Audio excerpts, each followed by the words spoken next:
वर्षा, इशित, बोलिए बेटा। Yes sir, कर लिया। ओके, तो इसमें छोटा सा एक चेंज करना पड़ेगा बेटा आपको। छोटा सा चेंज क्या होगा, जब ये आपका फोटो सिस्टम 1, जब आपका PS1 क्या होता है, जब PS1 आपके इलेक्ट्रॉन को एक्सेप्ट करता है, तो मतलब वो फोटोन को एक्सेप्ट करता है, क्या होता है, इलेक्ट्रॉन जंप करते हैं, उसको प्राइमरी एक्सेप्टर के थ्रू एक्सेप्ट किया जाता है। तो कल क्या था, यहाँ पर मैंने लिखवाया था फेरस सल्फर प्रोटीन। एक्चुअली वो फेरस सल्फर प्रोटीन ही आएगा, ये आएगा प्लास्टोक्विनोन, क्योंकि फेरस सल्फर प्रोटीन तो प्राइमरी एक्सेप्टर का होता ही है। फिर वो इलेक्ट्रॉन जाता है प्लास्टोक्विनोन के पास में, वहां पर फिर एटीपी का फॉर्मेशन होता है। फिर वो इलेक्ट्रॉन जाता है साइटोक्रोम B6 में, फिर आता है साइटोक्रोम F में, फिर वहां पर एटीपी का फॉर्मेशन होता है। फिर वो जाता है प्लास्टोक्विनोन साइनिन के अंदर, देन उसको रिटर्न कर देते हैं फोटो सिस्टम को। तो एक्चुअली चेंज किया है बेटा, यहाँ पर कल हमने लिखा था FES प्रोटीन, कल हमने लिखा था ना FES, उसकी जगह आएगा प्लास्टोक्विनोन, उसकी जगह प्लास्टोक्विनोन आएगा। तो plastoquinone, it accept the electron from a primary acceptor. When it accept the electron from a primary acceptor, here is a formation of ATP, here is a formation of ATP। ठीक है, जब फिर वो plastoquinone के बाद cytochrome B6F, फिर B6 से F में जाता है, फिर सेकंड एटीपी का फॉर्मेशन होता है। तो ये हल्का सा चेंज है बेटा, समझ में आया चेंज के बारे में? प्रणय, वर्षा, इशित, चेंज के बारे में समझ आया? Yes sir, yes sir, yes sir. हाँ सर। वर्षा आपको आ गया सर। ओके। स्नेहा आपको? मैं हालांकि लेक्चर रिकॉर्ड कर रहा हूँ, अगर कोई डाउट Yes, होगा sir, तो आ आप रिकॉर्डेड में से देख लेना। ओके, तो बेटा फटाफट पहले अगर आपने नोट कर लिया तो उसको चेंज कर लो पहले आप, क्योंकि अब ये मिस रह जाएगा, पहले आप उसको चेंज कर लो। जहां पर भी आपने इसको नोट किया पहले इसको आप चेंज करिए।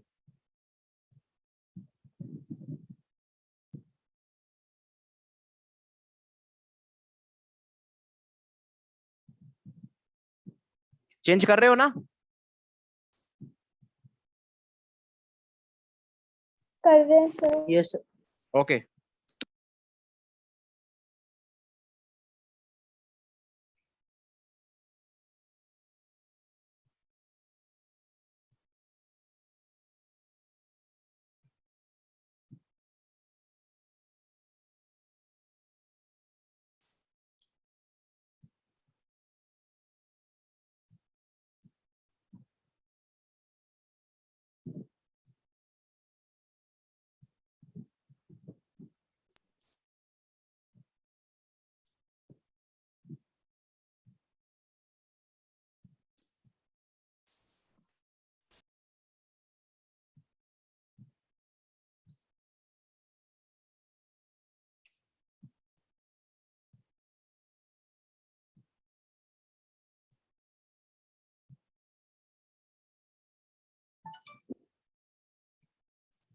आपको सिर्फ यहाँ पर ये प्लास्टोक्विनोन की जगह इसको ऐड कर लेना है, और सब कुछ सेम है और कोई डिफरेंस नहीं है इसमें। ओके, चेंज कर लिया बेटा? चेंज यस कर सर, लिया हो है? गया सर। ओके, आगे चलें। वर्षा, स्नेहा, आगे चलें। एक सेकंड सर। ओके, जल्दी यस करिए। सर। ठीक है, आगे मैं आगे मूव कर रहा हूँ। Okay, okay sir. ठीक है। तो कल आपने कहाँ तक नोट किया था? ये नोट कर लिया था, यहाँ तक नोट किया था आपने? तो सेकंड कोर्स पे थे। सेकंड कॉज में थे, तो एक मिनट रुकेगा। अगर आप सेकंड कॉज में थे तो एक मिनट।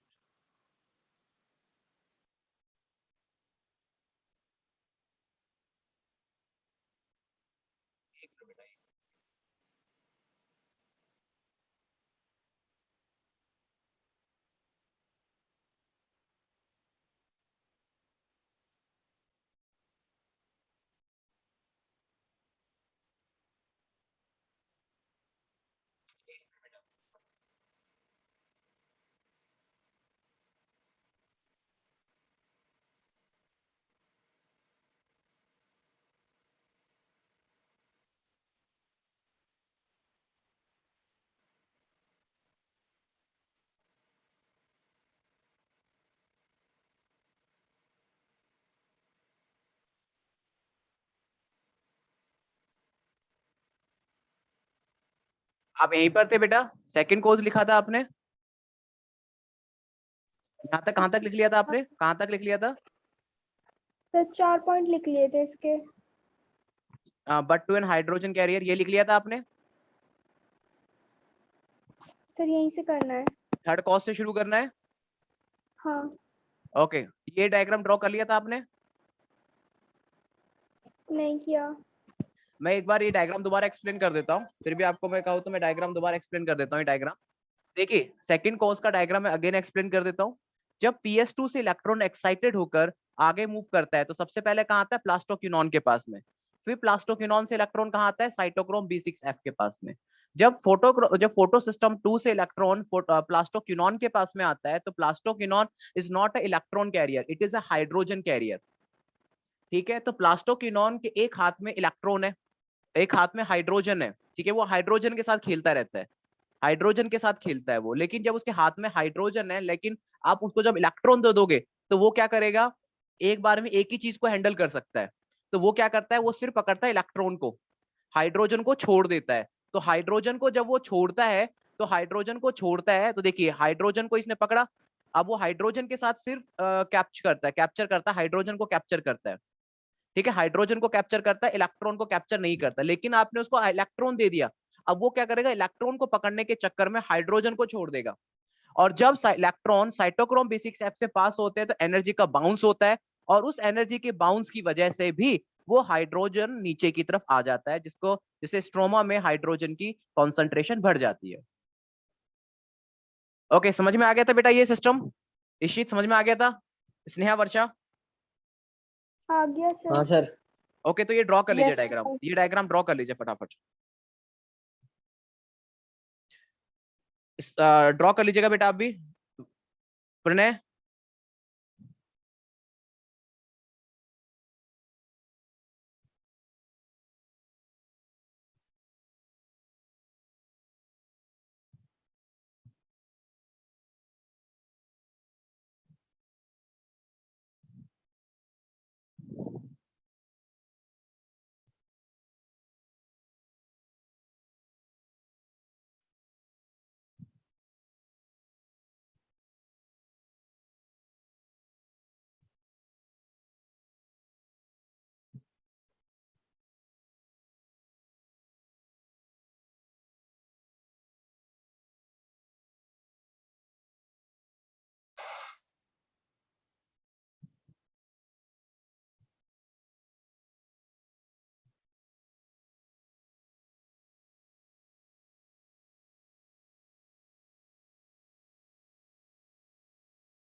ओके, डायग्राम ड्रॉ कर लिया बेटा ये?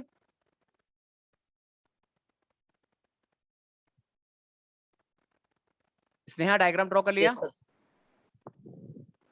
Yes, sir. ओके, तो आगे चलता हूं मैं, ठीक है? चलिए, आपने यहाँ तक नोट कर लिया था, अब थर्ड कॉज से शुरू करना है ना, अब नोट कर लीजिए आप थर्ड कॉज।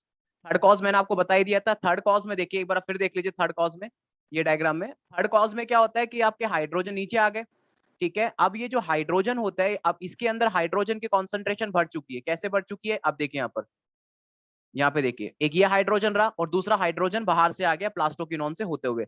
यहाँ पे हाइड्रोजन की कॉन्सेंट्रेशन बढ़ गई है, और बाहर हाइड्रोजन की, और ये तो है ल्यूमन, जो आपका थैलेकॉइड का ल्यूमन है, तो ल्यूमन में हाइड्रोजन की कॉन्सेंट्रेशन बढ़ गई है, लेकिन अंदर हाइड्रोजन की कॉन्सेंट्रेशन कम हो गई है।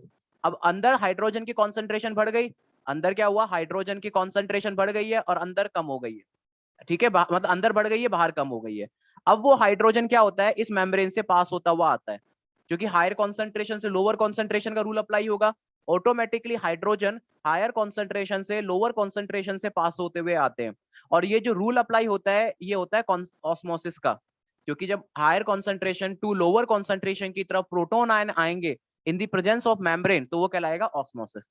पास होने के लिए एक ट्रांस मेम्ब्रेन चैनल होता है, जो होता है आपका F0 F1। जो पास होने के लिए कौन सा चैनल होता है? पास होने के लिए चैनल होता है F0 F1 चैनल। तो हाइड्रोजन कहाँ हुए? बाहर आ गए, बाहर आ गए, और साथ साथ एटीपी का फॉर्मेशन हो गया। लेकिन क्या हुआ? ये हाइड्रोजन जो बाहर आए, तब स्ट्रोमा में, अब क्या हुआ? स्ट्रोमा में हाइड्रोजन आयन बढ़ गए, लेकिन ये free hydrogen ion NADP plus के साथ में एसोसिएट होकर NADPH2 का फॉर्मेशन कर गए।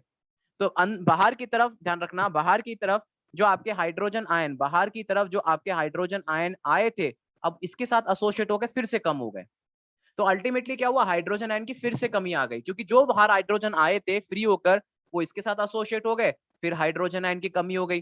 That is the main cause of the, that is the main reason of the proton like deficiency in the stroma.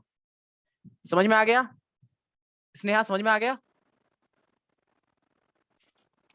नहीं सर, एक बार रिपीट कर दो। ओके, रिपीट कर देता हूं। देखिए, आपका ये अंदर का क्या कहलाएगा, ल्यूमन, क्या कहलाएगा, थैलेकॉइड का ल्यूमन, और बाहर का क्या कहलाएगा, बाहर का क्या कहलाएगा, स्ट्रोमा। समझ में आ गया?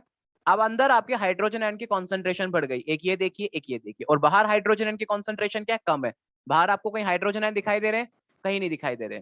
तो automatically the higher concentration of hydrogen ion they start to come down through this trans membrane channel. ये क्या कहलाता है, ट्रांस मेम्ब्रेन चैनल, इसको ट्रांस मेम्ब्रेन चैनल कहते हैं। ओके, जिसके थ्रू हाइड्रोजन आयन ल्यूमन से होते हुए कहां आते हैं, स्ट्रोमा में। और जब आएंगे तो बेटा क्या होगा, एनर्जी का लॉस होगा, और उस एनर्जी का यूज हो जाएगा एडीपी और फॉस्फेट को बाइंड अप करने में, राइट।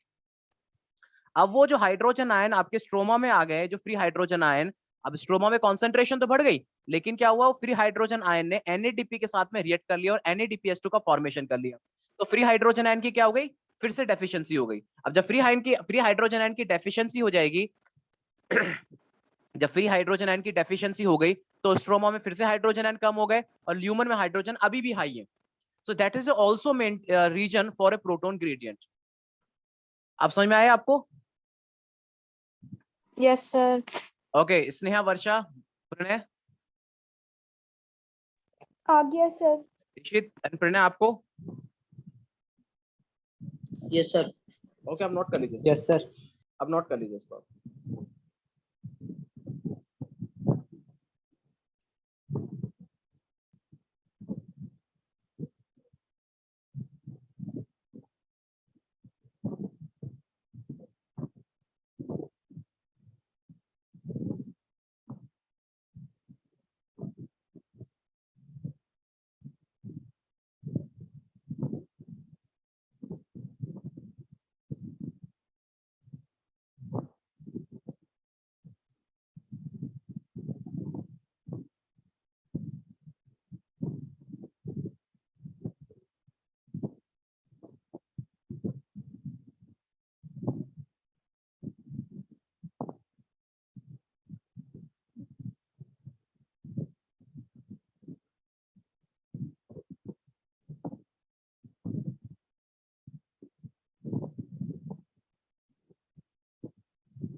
नोट करिए बेटा।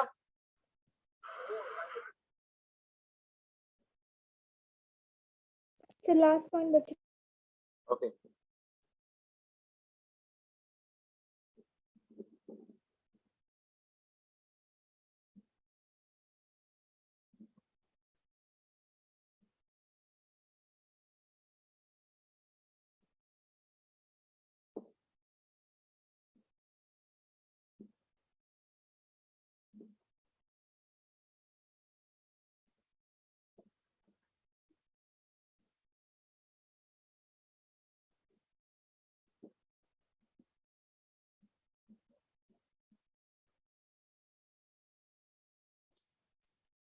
कर लिया सर। कर लिया नोट, सबने कर लिया बेटा? स्नेहा, नोट कर लिया? एक सेकंड सर। जल्दी करिए बेटा नोट।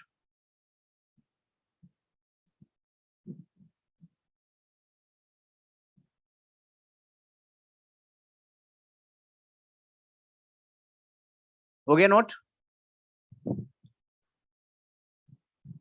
ओके, इसके लिए बेटा स्पेस छोड़ दीजिए, इस डायग्राम के लिए स्पेस छोड़ दीजिए प्लीज, इस डायग्राम के लिए प्लीज स्पेस छोड़ दीजिए ताकि आप ये डायग्राम घर पे आराम से बना सको, ठीक है? Is it okay? ठीक है सर। ओके, चलिए। अब ये जो डायग्राम था ये आपके एनसीईआरटी का डायग्राम है, ये जो डायग्राम आपके एनसीईआरटी का डायग्राम है। अब इस डायग्राम में काफी कुछ क्लियर चीजें हैं जो आपको आसानी से समझ में आ जाएंगी, जो बताती हैं कि कैसे कीमोस्मोसिस के थ्रू एटीपी का सिंथेसिस होता है। देखिए यहाँ पर ये क्या है बेटा, P680 PS2 है, और जो कि क्या होता है P680 की लाइट को लेता है। जब P680 की लाइट को लेगा तो क्या होगा, इलेक्ट्रॉन का जंप होगा। मैंने आपको लिखवाया था हमेशा, पहले आपने एक लाइन लिख भी चुके हो कि जो आपका प्राइमरी इलेक्ट्रॉन एक्सेप्टर होता है वो थोड़ा सा मेम्ब्रेन से बाहर की तरफ होता है। तो ये देखिए, ये आप देखेंगे, आप यहाँ पर अगर आप इस डायग्राम में देखेंगे तो प्राइमरी इलेक्ट्रॉन एक्सेप्टर थोड़ा सा बाहर की तरफ जा रहा है। यहाँ पर क्या होता है, यहाँ पर आपका प्राइमरी इलेक्ट्रॉन एक्सेप्टर होता है जो कि थोड़ा सा बाहर की तरफ होता है, हमेशा मेम्ब्रेन से थोड़ा सा बाहर की तरफ, क्योंकि ये मेम्ब्रेन आपकी, ये आपकी लिपिड की बाई मेम्ब्रेन होती है, ठीक है? जब वो इलेक्ट्रॉन यहाँ से बाहर निकलकर कहाँ आता है, इलेक्ट्रॉन बाहर निकलता है, और इलेक्ट्रॉन बाहर निकलकर कहाँ आता है, आपके एक पीक्यू के पास जाता है। मतलब FeS इलेक्ट्रॉन किसके पास जाएगा, प्लास्टोक्विनोन के पास में। साइमल्टेनियसली यहाँ पर क्या चलता है, वाटर का ऑक्सीडेशन। तो वाटर क्या होता है, ऑक्सीडाइज हो जाता है और किसमें कन्वर्ट हो जाता है, हाफ O2 और हाइड्रोजन आयन में। ये तो हम पढ़ चुके हैं ऑलरेडी। इलेक्ट्रॉन किसके पास गया, PQ के पास। मैंने आपको बताया था कि जो PQ होता है वो इलेक्ट्रॉन नहीं, हाइड्रोजन कैरियर है। तो वो क्या करता है, हाइड्रोजन को एक्सेप्ट करता है और कन्वर्ट हो जाता है PQS2 के अंदर। समझ में आ गया? यहाँ पर आपका जो PQ होता है वो हाइड्रोजन को एक्सेप्ट करता है और किसमें कन्वर्ट हो जाता है, PQS2 के अंदर। और ये फिर दोबारा से साइकिल चलाता है और PQ में कन्वर्ट हो जाता है और हाइड्रोजन आयन को बाहर छोड़ देता है। तो ये लगातार साइकिल चलता रहता है, मतलब PQ से PQS2, फिर PQS2 से दोबारा PQ, लगातार इस तरीके का साइकिल चलता रहता है। लगातार क्या होता है, इस तरीके का साइकिल चलता रहता है। लेकिन जब इसको इलेक्ट्रॉन मिलता है तो इलेक्ट्रॉन मिलने पर एक बार में इलेक्ट्रॉन को ही हैंडल कर पाता है और हाइड्रोजन आयन को वो नीचे छोड़ने की कोशिश करता है। लेकिन हाइड्रोजन आयन क्या होते हैं, हाइड्रोजन आयन इनपरमेबल होते हैं। जो हाइड्रोजन आयन होती है वो इनपरमेबल होती है मेम्ब्रेन के लिए। लेकिन जब इलेक्ट्रॉन साइटोक्रोम B6F से पास होता है, ये हम बात कर रहे हैं बेटा नॉन साइक्लिक की, जब इलेक्ट्रॉन आपका B6F से पास होता है तो उस दौरान आपके एक एनर्जी का बाउंस होता है और उस बाउंस की वजह से इलेक्ट्रॉन जंप करके कहां पहुंच जाता है, थैलेकॉइड के ल्यूमन के अंदर, राइट? फिर आपका साइटोक्रोम B6 से इलेक्ट्रॉन कहां जाता है, प्लास्टोसाइनिन के अंदर। देखिए प्लास्टोसाइनिन हमेशा मेम्ब्रेन की नीचे की तरफ होता है। देखिए ये ध्यान रखना, ये डायग्राम ध्यान रखना, प्लास्टोसाइनिन, ये आप नॉन साइक्लिक फोटोफॉस्फोरिलेशन अगर आपने रीड किया हो तो मैंने आपको वहां पे सारे प्लास्टोक्विनोन, प्लास्टोसाइनिन वहां सब लिखवाए हैं। तो प्लास्टोसाइनिन क्या होता है, मेम्ब्रेन की नीचे की तरफ। फिर वो अपना इलेक्ट्रॉन किसको देता है, फोटोक्रोम फोटोसिस्टम 1 को, जो कौन सी लाइट को एक्सेप्ट करता है, 700 को, राइट? और ये देखिए फेरोडॉक्सिन, ठीक है? ये क्या है बेटा, ये है फेरोडॉक्सिन। है फेरोडॉक्सिन क्या है, FeS। और देखिए ये बाहर की तरफ है, बिल्कुल बाहर की तरफ है मेम्ब्रेन से, और आपको लिखवा रखा है कि जो प्राइमरी इलेक्ट्रॉन रिसेप्टर होता है वो मेम्ब्रेन से बाहर की तरफ होता है। फिर उसके बाद वो इलेक्ट्रॉन आगे मूव करता है। आगे मूव करते वक्त यहाँ पर NADP मिलता है और NADPS2 का फॉर्मेशन होता है। तो देखिए NADPS2 कहाँ चला गया, ये स्ट्रोमा में आ गया। NADPS2 कहाँ आ गया, ये स्ट्रोमा में आ गया। और मैंने आपको लिखवाया था कि NADPS2 क्या होता है, आपका जो NADP को रिडक्टेज करने वाला एंजाइम होता है वो स्ट्रोमा के अंदर होता है। तो यहाँ पर देखिए हाइड्रोजन के कॉन्सेंट्रेशन देखिए 1 2 3 4, हाइड्रोजन के कॉन्सेंट्रेशन बढ़ गई है बेटा।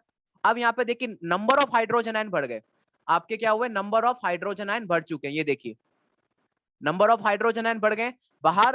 ओके, यहाँ तक समझ में आया पहले आपको, पहले ये देखिए यहाँ तक समझ में आया, प्रणय यहाँ तक समझ में आया? Yes sir. स्नेहा आपको आया? Yes sir. एंड वर्षा, इशित? आ गया सर। बेटा अगर नहीं आया तो प्लीज वैसे हाँ मत करना, मैं दोबारा समझा दूंगा। यहाँ पर हाइड्रोजन आयन की कॉन्सेंट्रेशन बढ़ गई है और अंदर हाइड्रोजन आयन की कॉन्सेंट्रेशन कम है, लिखा भी हुआ है ल्यूमन हाई कॉन्सेंट्रेशन। एंड बाहर क्या है, स्ट्रोमा है। ये देखिए बाहर क्या है, स्ट्रोमा है, और ये थैलेकॉइड की मेम्ब्रेन है। तो बाहर क्या हुआ, बाहर जो देखेंगे हाइड्रोजन आयन कम है और अंदर हाइड्रोजन आयन ज्यादा है। तो ये हाइड्रोजन आयन क्या होते हैं, ये देखिए, ये दिख रहा है आपको, इसे कहते हैं ट्रांस मेम्ब्रेन चैनल। इसे कहते हैं ट्रांस मेम्ब्रेन चैनल, जो कि मेम्ब्रेन के अंदर प्रेजेंट रहता है। ओके, जो ये वाला पोर्शन होता है उसे कहते हैं CF0, और ये वाला जो पोर्शन होता है उसे कहते हैं CF1। ये आपने F1 और F0 और F1 आपने माइटोकॉन्ड्रिया में भी पढ़े हैं। यहाँ पर भी ऐसा ही होता है, सेम यहाँ पर भी ऐसा ही होता है। तो यहाँ पे CF1 और CF0, क्योंकि C इसलिए लिखा था कि क्लोरोप्लास्ट का यहाँ पे F1 है, C इसलिए यहाँ पे C मतलब क्लोरोप्लास्ट को बता रहा है। तो ये CF1 से क्या होंगे, हाइड्रोजन आयन पास होंगे, और यहाँ पे एक एंजाइम होता है ATP सिंथेज। जैसे ही जब क्योंकि ये जितने भी हाइड्रोजन आयन है ये सारे ये हाई एनर्जी वाले हैं, क्योंकि आपने प्रोटॉन आयन को जंप करा के अंदर पहुंचाया है, तो सारे हाइड्रोजन आयन क्या होंगे, हाई एनर्जी वाले होंगे। जब ये हाई एनर्जी वाले प्रोटॉन इससे पास होते हैं, मतलब ऊपर से लेके नीचे पास होते हैं, तो एनर्जी का क्या होता है, एक जंप होता है या एनर्जी का लॉस होता है। उस दौरान जब एनर्जी का जंप होता है तो उस एनर्जी को यूज करते हैं ADP और P को बाइंड करने पे, और क्या बनता है, ATP। और इस तरीके से ATP का फॉर्मेशन होता है। इज इट क्लियर और नॉट? देखिए यहाँ पे लिख भी रखा है, ल्यूमन हाई हाइड्रोजन कॉन्सेंट्रेशन और this is a stroma low hydrogen concentration. Is it clear और नॉट? Yes sir. ये दोबारा एक्सप्लेन करूं? सर एक बार और कर दो। ओके श्योर, मैं दोबारा एक्सप्लेन कर रहा हूँ, फिर से सुन लीजिएगा। ये देखिए, ये नॉन साइक्लिक फोटोफॉस्फोरिलेशन को रिप्रेजेंट किया जा रहा है कि मेम्ब्रेन के ऊपर कैसे चलता है। ये थैलेकॉइड की मेम्ब्रेन है, क्योंकि मेम्ब्रेन के कैसी होती है, आपकी बाइलेयर होती है, ठीक है, लिपिड बाइलेयर होती है। तो ये क्या है बेटा, आपका पहला प्रोटोन फोटो सिस्टम है। तो ये क्या करता है, लाइट को एक्सेप्ट करता है, और कौन सी वेवलेंथ पे, P680 पर, जो कि फोटो सिस्टम 1 होती है, राइट। और आपका जो फेरोडॉक्सिन होता है वो ऊपर की तरफ होता है, देखिए लिख बना रखा है ना ऊपर की तरफ। तो फेरोडॉक्सिन का होता है मेम्ब्रेन से थोड़ा ऊपर की तरफ होता है। जैसे ही इसने इलेक्ट्रॉन को एक्सेप्ट किया तो फेरोडॉक्सिन का क्या हो जाता है, रिडक्शन। ऑटोमेटिकली फिर अपना इलेक्ट्रॉन आगे बढ़ाता है, क्योंकि इसकी जो रेडॉक्स पोटेंशियल होता है हाई होता है, तो इलेक्ट्रॉन फटाफट कहाँ चला जाता है, PQ के पास में। बट PQ क्या होता है बेटा, PQ आपका इलेक्ट्रॉन एक्सेप्टर नहीं है, हाइड्रोजन एक्सेप्टर है। वो एक बार में इलेक्ट्रॉन को ही एक्सेप्ट कर सकता है, हाइड्रोजन को नहीं। लेकिन उसने एक बार एक हाथ में इलेक्ट्रॉन को पकड़ लिया, अब उसको हाइड्रोजन को नीचे छोड़ना पड़ता है। लेकिन आपकी जो मेम्ब्रेन होती है वो प्रोटॉन आयन के लिए इम्परमेबल होती है, मतलब प्रोटॉन आयन क्रॉस नहीं कर सकते किसी भी उसको। इसलिए क्या होता है कि जब इलेक्ट्रॉन आपके साइटोक्रोम B6F से पास होते हैं तो एक एनर्जी का बाउंस होता है, जिस एनर्जी के बाउंस से आपके प्रोटॉन आयन अंदर की तरफ आ जाते हैं। फिर आगे अंदर आ गए, फिर आपका इलेक्ट्रॉन आगे जाता है प्लास्टोसाइनिन के पास में, जो कि नीचे की तरफ रहता है, मेम्ब्रेन के नीचे की तरफ, ध्यान रखना। फेरोडॉक्सिन मेम्ब्रेन के ऊपर की तरफ, प्लास्टोसाइनिन मेम्ब्रेन के नीचे की तरफ। फिर वो इलेक्ट्रॉन आगे मूव करता है फोटो सिस्टम 1 में, जो कौन सी वेवलेंथ की लाइट को एब्जॉर्ब करता है, 700 की। जहां पे फेरोडॉक्सिन क्या करता है बेटा, आपके इलेक्ट्रॉन को प्राइमरी इलेक्ट्रॉन एक्सेप्टर होता है। ये इलेक्ट्रॉन आगे मूव करता है और NADP के साथ NADPS2 रिएक्ट करता है, और क्या बन जाता है, NADPS2। क्लियर हो गया, क्या बन जाता है, NADPS2 बन जाता है। ये तो यहाँ तक क्लियर हो गया। फिर यहाँ पर हाइड्रोजन आयन की कॉन्सेंट्रेशन, एक वाटर का डिसोसिएशन हुआ था, जो कि पहला रीजन था आपके प्रोटोन आयन बनने का।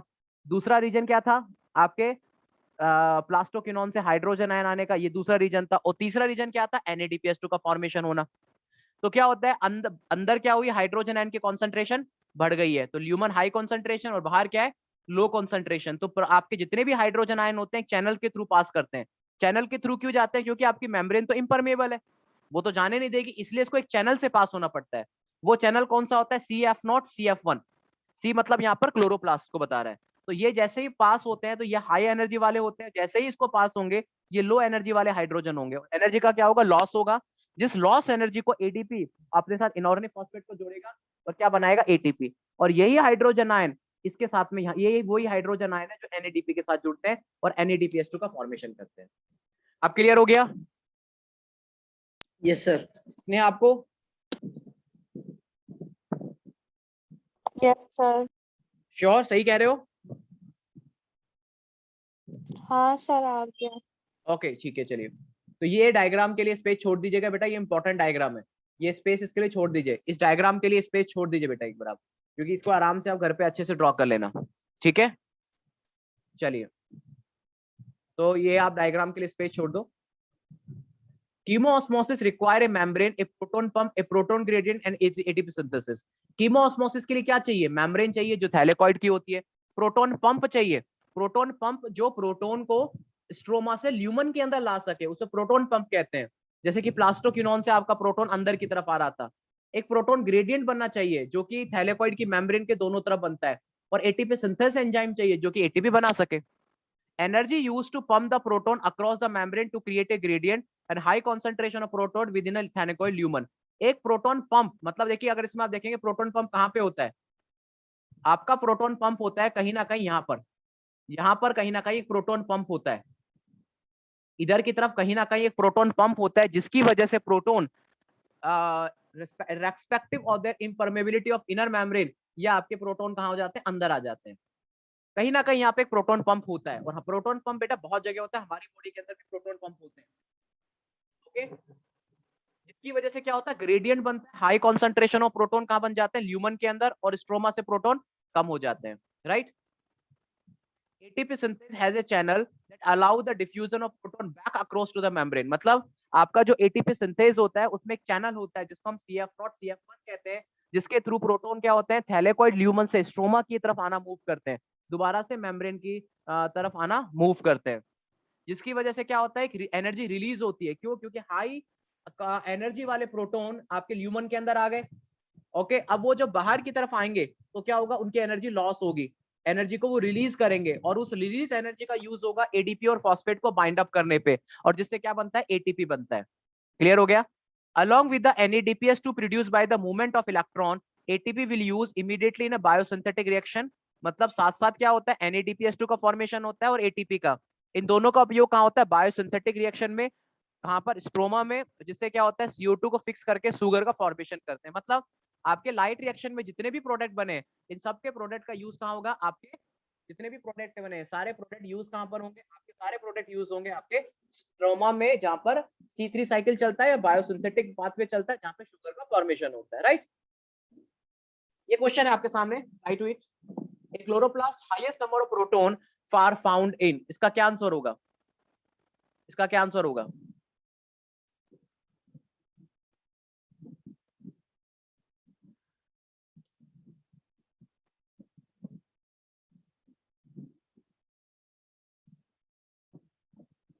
गुड इशित, वर्षा, स्नेहा बेटा आप भी ट्राई करो।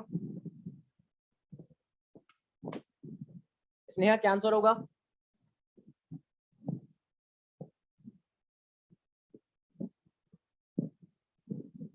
स्नेहा, वर्षा, सॉरी प्रणय,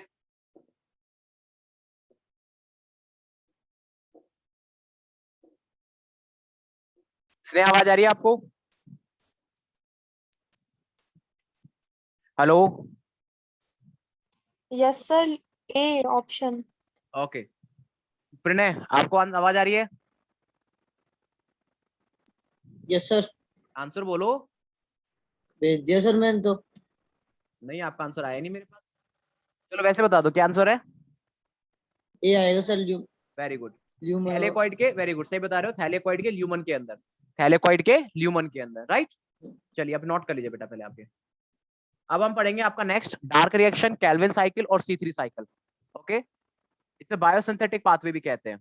अब आप नोट कर लीजिए।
लिख लिया बेटा?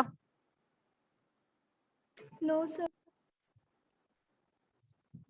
ये समझ में आ गया था ना आपको? हालांकि सब चीजें क्लियर है, आई डोंट थिंक सो कि समझ में नहीं आना चाहिए, सारी चीजें क्लियर है इसमें। इशित आपको समझ में आ गया था ना ये? हाँ सर।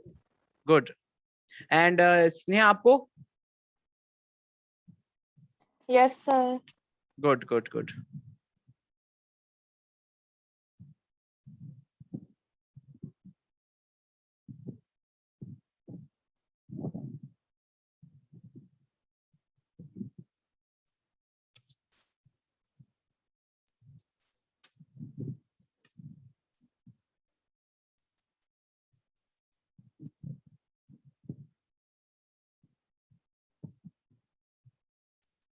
ओके ओके, नोट हो गया बेटा? हो गया सर। चलिए,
नोट कर लिया बेटा?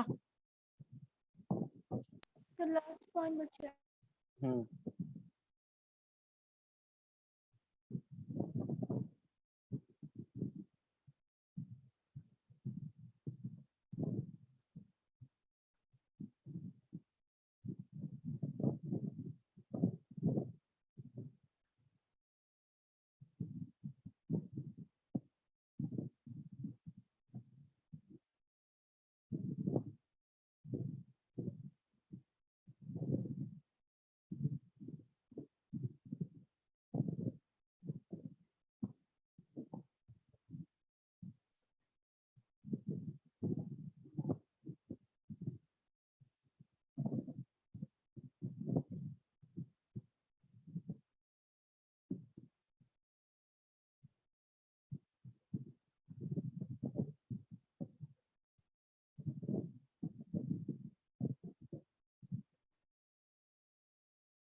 ओके, नोट कर लिया बेटा आपने?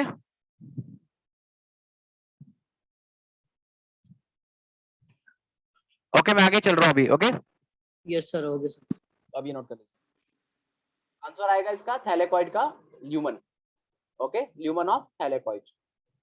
देखिए बेटा, अगर आप चीजें, मैं आपको रियल बताऊं, बायो बहुत आसान है, बट आप एक मतलब एक तरीके से चलिए, सिस्टम से पढ़िए, समझने की कोशिश कीजिए वर्ड बाय वर्ड, तो बायोलॉजी बहुत आसान है, लेकिन सिस्टम के थ्रू और एक तरीके से पढ़िए।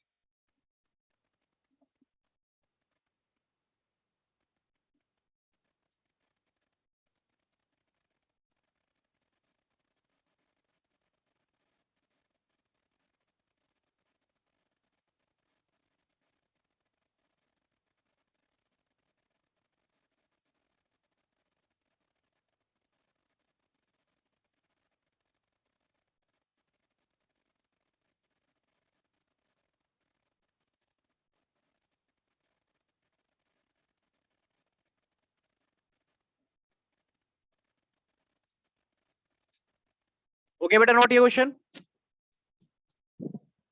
Yes sir. ओके, आगे चलें। ओके, आपका अब आएगा next dark reaction, Calvin cycle और C3 साइकिल। आप देखिए क्या होता है बेटा।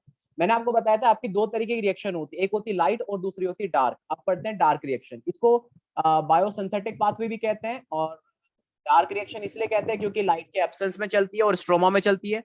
केल्विन साइकिल इसलिए कहते हैं क्योंकि मेलविल केल्विन ने इसकी डिस्कवरी की थी। C3 साइकिल इसलिए कहते हैं क्योंकि बनने वाला जो प्रोडक्ट होता है, पहला प्रोडक्ट 3 कार्बन का होता है। Okay, Kelvin and his co-worker then work out the whole pathway and show that pathway operated in a cyclic manner. मतलब कैल्विन ने सबसे पहले इसकी डिस्कवरी की थी और देखा था ये पूरा जो होता है साइकिल के अंदर होता है इस तरीके का, जिसे हम कैल्विन साइकिल कहते हैं। Okay, just after world war second, मतलब वर्ल्ड वॉर के सेकंड के बाद, among the several effort to put radioisotope to beneficiary use, the work of a Melvin Calvin is exemplary. मतलब वर्ल्ड वॉर सेकंड के बाद में, अभी वर्ल्ड वॉर को क्यों स्पेसिफाई किया है? क्योंकि वर्ल्ड वॉर में काफी सारे रेडियो आइसोटॉप्स का यूज हुआ था।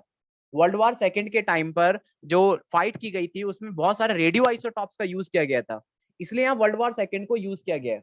तो बहुत सारे साइंटिस्ट ने रेडियो आइसोटॉप्स का यूज किया पता लगाने के लिए क्या डार्क रिएक्शन क्या होती है, लेकिन काफी सारे साइंटिस्ट अनसक्सेसफुल रहे थे।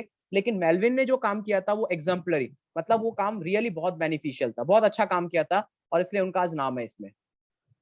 ओके, उन्होंने क्या किया, एक रेडियो एक्टिव यूज किया 14C। By him, a algal photosynthesis studies led to discovery that first CO2 fixation product by the 3 carbon organic acid. उन्होंने क्या किया था, उन्होंने एक 14 कार्बन का एक रेडियो आइसोटॉप यूज किया था। रेडियो एक्टिव क्या होता है मैंने बताया था, हमें किसी को भी चेक करना है कि कौन कहां से कहां जा रहा है, उसको लेबल कर दो।